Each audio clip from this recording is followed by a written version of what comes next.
बिस्मिल्लाहिर्रहमानिर्रहीम। अस्सलाम वालेकुम। आज 8 सितंबर है और दिन है बुध का। आज इस्लामाबाद हाई कोर्ट में जस्टिस आमिर फारूक साहब और जस्टिस मोहसिन अख्तर कैनी साहब की अदालत में मरियम नवाज साहिबा के केस की अहम समाअत थी।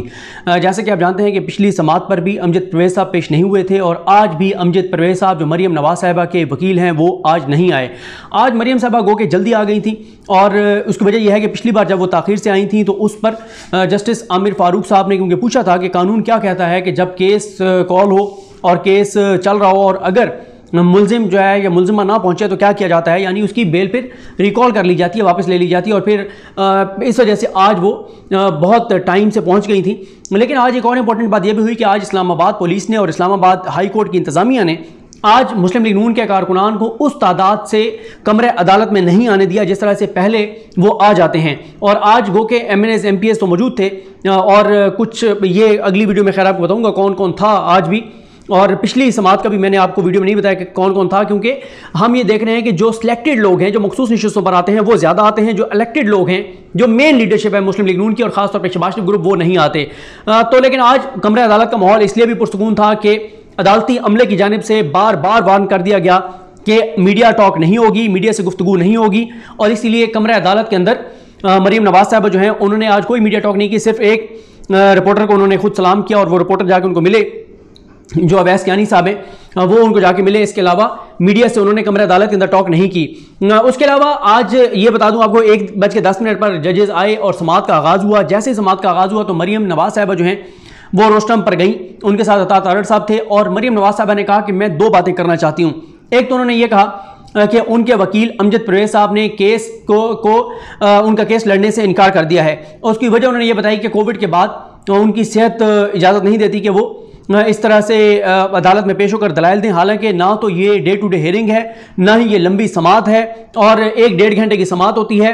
और यह भी है कि अगर वो अदालत में आकर कहें कि वो बीमार हैं तो वो बैठ के भी दलाइल दे सकते हैं। कोई ऐसी बात नहीं है कि जजेस ने उनको खुदा न खास्ता को सूली पे लटकाना है कि आपने खड़े होकर दलाइल देने, वो बैठ के भी दलाइल दे सकते हैं। लेकिन मरियम साहब ने कहा कि उनकी सेहत इजाज़त नहीं देती, इसलिए वो केस नहीं लड़ना चाहते। और मैंने जब 2 और वकला से बात की तो क्योंकि रिकॉर्ड बहुत ज़्यादा है तो उन्होंने वक्त मांगा है कि हमें टाइम दिया जाए, फिर हम आपको बताएंगे।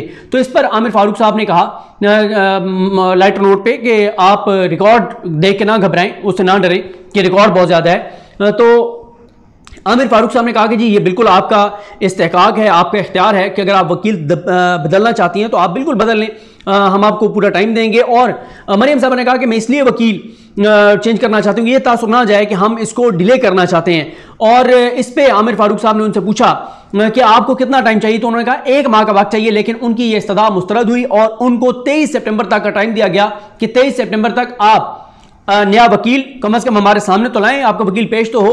और साथ ही उसके साथ उन्होंने दूसरी इस्तदा की अदालत से वो ये की कि केस को मेरिट्स पर चलाने से पहले मैं ये कहना चाहती हूँ कि मैं एक दरख्वास्त और दायर करना चाहती हूँ और वो दरख्वास्त जो है वो कुछ हकायक हैं जो मैं इस अदालत के सामने लाना चाहती हूँ। और मेरी दरख्वास्त ये है कि पहले उस दरख्वास्त के अंदर जो मेरा मौक़िफ़ हो वो सुनकर उसके ऊपर फैसला किया जाए और उसके बाद फिर केस के मेरिट्स के ऊपर आप आएँ।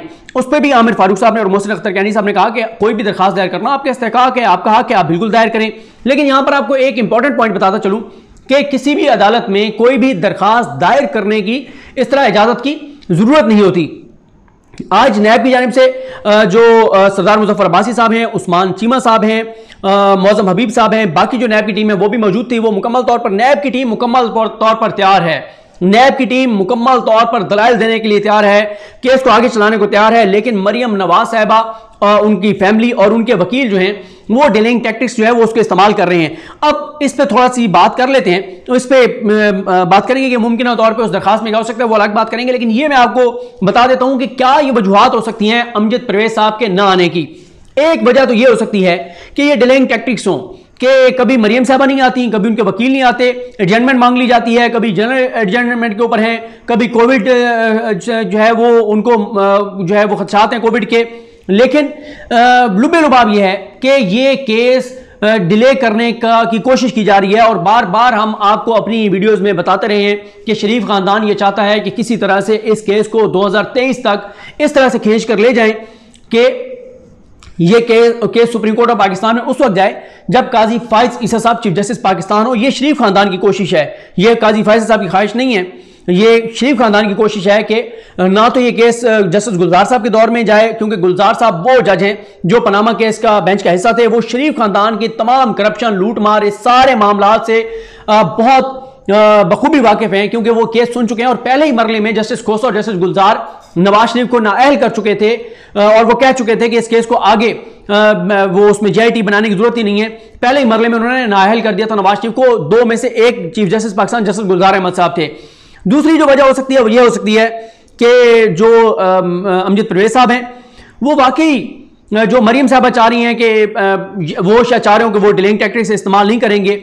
और क्योंकि हमारे लिए वो दिन बहुत हैरानकुन था जिस दिन ये केस मैरिट्स के ऊपर शुरू हुआ था। आपको याद होगा मैंने एक वीडियो की थी कि शरीफ खानदान के सियासी करियर का सबसे बड़ा केस, शरीफ खानदान के सियासी मुस्तकबिल का सबसे बड़ा केस, और मैंने उस दिन अपनी वीडियो में ये बात बताई थी। और फिर मैंने अदील बड़ाई साहब के साथ उस प्रोग्राम में पब्लिक टीवी उस वक्त मैंने ज्वाइन नहीं किया था प्रॉपर, उस वक्त मैंने अदील बड़ाई साहब के साथ बैठ के उस प्रोग्राम में और मारिया जदून साहबा के साथ बैठकर ये बात कही थी कि मीडिया को भी अंदाजा ही नहीं है कि कितना बड़ा केस शुरू हो चुका है, मैरिट्स के ऊपर शुरू हो चुका है। यानी अब इस केस को आर या पार होना है, मरियम साहबा की मुस्तकबिल की सियासत को आर या पार होना है। या तो वो बरी होंगी तो जाहिर वो इलेक्शन लड़ सकती हैं, अगर सुप्रीम कोर्ट उनको दोबारा कन्विक्ट नहीं कर देती, और अगर वो कन्विक्ट हो जाती, यहां पे कन्विक्शन बरकरार रहती है उनकी, जो साहब अदालत का फैसला है जज मोहम्मद बशीर साहब का वो बरकरार रहता है, तो फिर मरियम साहबा जो है वो जेल चली जाएंगी और सुप्रीम कोर्ट भी उनको बरी नहीं करती। और सुप्रीम कोर्ट भी इस्लामाबाद हाई कोर्ट के उस फैसले को अगर बरकरार रखती है जो मुस्तकबिल में अगर उनको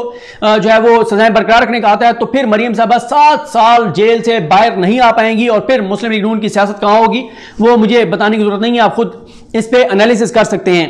एक ये भी वजह हो सकती है कि अमजद परवेज साहब पे शरीफ खानदान को कि कुछ लोगों को गुस्सा बहुत है। वो कहते हैं कि अमजद परवेज साहब को दलाइल का आगाज नहीं करना चाहिए था। अब अमजद परवेज साहब ने एक समात पर दलाइल का आगाज करके अब इस मामले को, इसकी नोयत को बदल दिया है। अब ये पार्ट हर्ट केस है जो सुना जा रहा है, एक समात हो चुकी है इसकी। अब शरीफ खानदान ये जो अब क्वेश्चन कर रहा है ये पहले करते अगर कि पहले हम दरखास्त देंगे, उस दरखास्त को सुने, ये करें, वो डिलेइंग टैक्टिक्स और थे। अब मुश्किल है और इसलिए शरीफ खानदान के कुछ लोग समझते हैं कि अमजद परवेज साहब ने गलत किया दलाइल देके, उनको दलाइल नहीं देने चाहिए थे और इस वजह से भी कोई गुस्सा है। तो अब या तो ये डिलेइंग टैक्टिक्स हैं या वाकई अमजद परवेज साहब पे उनको गुस्सा है या अमजद परवेज साहब ही ये केस अब नहीं लड़ना चाहते। उसकी वजह एक ये भी है कि नजर यही आ रहा है कि शरीफ खानदान का दिफा जो है वो इसमें मरियम साहबा का दिफा कमजोर है। उसकी रीजन ये है कि अगर दिफा तगड़ा होता तो वो तो खुद कहती हैं कि डे टू डे आप इस केस की हेयरिंग करें। और ये भी एक वजह हो सकती है कि जैसे पहले उन्होंने कुछ केसेस में जो इस्लामाबाद कोर्ट में जब वो गए थे जिसपे उनको लेने के देने पड़ गए थे, जब उन्होंने ख्वाजा हारिस साहब की बजाय उधर जहांगीर जदून साहब को जो है वो पेश कर दिया था, क्योंकि उन्होंने कहा कि अब हम महंगे वकील करने की बजाय सस्ता वकील कर लेते हैं। तो या तो अब शरीफ खानदान को भी ये समझ आ गई है कि हमारे पास दिफा है कोई नहीं, केसेस हमने हारने हैं, तो क्या जरूरत है करोड़ों वाले वकील करने की, तो लाखों वाले वकील करके और पैसे तो ना जाया करें। नजर उनको भी आ रहा है कि उनका कोई दिफा नहीं है और उनका इस केस से निकलना बड़ा मुश्किल है। मुझे वो एक याद आ गया, एक डॉक्टर साहब थे तो उन्होंने एक बड़ी कॉम्प्लिकेटेड सर्जरी थी, तो उन्होंने जिस शहर में वो सर्जरी उन्होंने कहा मैं कर देता हूँ और 1.5-2 लाख रुपए में, तो कुछ और डॉक्टर्स ने उनसे पूछा कि यार तुम ये सर्जरी यहाँ पे खुदा के बंदे कर रहे हो और मरीज के बचने के चांसेस भी नहीं है, बड़ी कॉम्प्लिकेटेड सर्जरी है, तो तुम क्यों यहाँ पे इस शहर में कर रहे हो। उन्होंने कहा देखें ये जो बंदे हैं ना इन्होंने किसी न किसी से ऑपरेट करवाना ही करवाना है, और क्योंकि ज़ाहिर है आखिरी उम्मीद होती है कि अल्लाह करे को मौजज़ा हो जाए। और उन्होंने कहा कि ये करवाना चाह रहे हैं प्रोफेसर साहब से, एक डॉक्टर साहब है प्रोफेसर साहब, उन्होंने कहा उसके पास ये जाएंगे वो इनसे ले लेंगे 12-14 लाख रुपए। मरीज़ ने अल्लाह माफ़ करे मर तो वैसे ही जाना है 12-14 लाख रुपए दे के भी।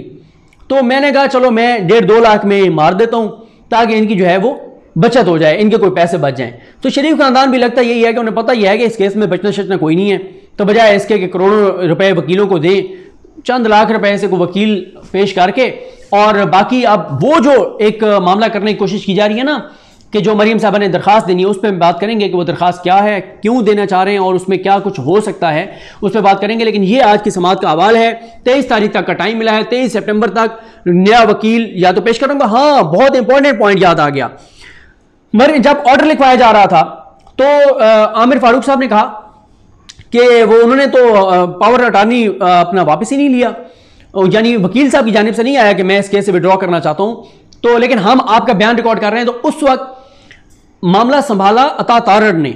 अता तारड़ साहब ने जब कहा तो फिर दोबारा मरियम साहब ने कहा कि जी मैं अभी भी कोशिश कर रही हूं कि दोबारा अमजद परवेज साहब आ जाएं, वो हमारी लीगल टीम में रहें। तो क्योंकि उसकी वजह यह है कि अमजद परवेज साहब नहीं एहतसाब अदालत में ये केस लड़ा है, एक एक नुक्ते एक एक पॉइंट का अमजद परवेज साहब को पता है। तो यह भी हो सकता है कि डिलेइंग टैक्टिक्स हो और कल को अमजद परवेज साहब आ जाएं, लेकिन बहरहाल ये चीजें हैं बड़ी तशवीशनाक। चाहे ये डिलेइंग टैक्टिक्स हैं, चाहे वाकई अमजद परवेज साहब नाराज हो गए या इनको अमजद परवेज साहब पे गुस्सा है, लेकिन इस सारे का एक ही मकसद है और वो है किसी तरीके से तारीख पे तारीख हासिल की जाए, डिले किया जाए, टाइम गेन किया जाए। लेकिन ये जजेस जो हैं ये ज़्यादा टाइम इसलिए नहीं देंगे क्योंकि 2020 की एक क्रिमिनल अपील उन्होंने बताया हम डिसाइड किए बैठे हैं और ये 2018 से पेंडिंग है। तो लगता ही है कि जजेस अब इस केस को चलाएंगे क्योंकि बहुत अरसा हो गया इस केस को। 3 साल पहले मरियम साहबा को सितंबर में जमानत मिली थी, सितंबर 2018 में, और अब सितंबर 2021 आ गया है, 3 साल हो गए। तो बहरहाल देखते हैं 23 को क्या होता है। और इस केस से जुड़ी हुई और खबरें उन पे अगली वीडियोस में बात करेंगे कि ये क्या मरियम साहबा नया क्या एक पिंडोरा बॉक्स खोलने वाली हैं, और खास तौर पे बाहर शबाज शरीफ के वाले से जो गुफ्तगू इस पर बात करेंगे। मुझे अपनी दुआ में याद रखें। अल्लाह की हम सबका हामी नासरू। अल्लाह हाफ़िज़।